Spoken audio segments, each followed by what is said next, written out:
This video is for us and inclusion content creators, and I'm going to help guide you through the process of creating a video for our neurodiverse students. There are 3 steps to becoming an S and inclusion content creator. First, fill out the volunteer form at www.tinyurl.com/sninclusion-volunteer. Next, follow the instructions in an email that you will receive after filling out this form to choose your video topic and submit your content pitch and outline. Once your pitch is approved, simply follow the guidelines to film your video and then send it to us for publishing. When you begin your video, you should start with a self-introduction to help your student know who is teaching them. So for example, you begin with, "Hi, I'm Isabella He, an S and inclusion content creator." Next, you will head into what this video is to help your students understand what they're going to be watching and what they're going to be learning. So for example, I would say something like, "This video will teach you how to write an email to get a job." Now I'm going to walk you through some important things to keep in mind when you make your video. First, it's very important to avoid inferences and figurative language because our neurodiverse students are in a very literal mindset. So put yourself in their shoes and also stick to literal words.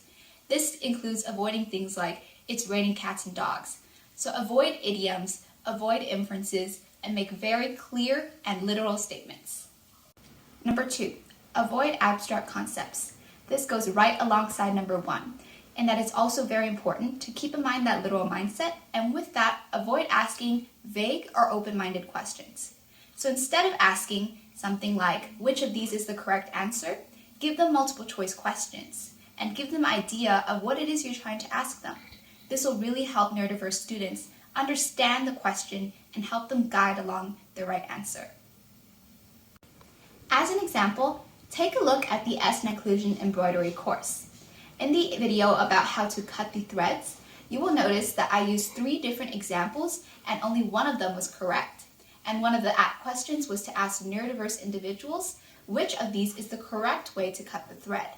Something else that would be a valuable example is instead of asking an open-ended question like, "What's the process for cutting threads?" you can ask your student to put the steps in order. So which of these steps go first, which goes second, and which goes third? That's something that's very important to keep in mind. Number 3 is to use clear and concise sentences. So avoid verbal overload and don't go too lengthy or in-depth with your sentence structure, and make sure you keep your sentences short and to the point. Number 4 is to use repetition. It's always very useful to reinforce the knowledge that you're learning and tell it in different sort of ways to help people with different learning styles understand the concept we're trying to teach them. A helpful resource is to reference the Turtleworks embroidery course, again with the video on trimming threads. So I used 3 different models in order to teach the concept of how and where to trim these threads. The first was to draw a big picture concept of examples of what is correct and what is incorrect to help people visualize the concept we're trying to teach. The second step was to use a large scale model, so using larger threads instead of smaller ones, to teach it on a more zoomed in level. And the third was so that people can actually see what really the thread trimming looks like. So I used here the real threads and the real process. Number 5 is to use visual aspects to supplement your words. It's very important to keep in mind that many students have different learning styles, and visual elements are a crucial part of the learning segue.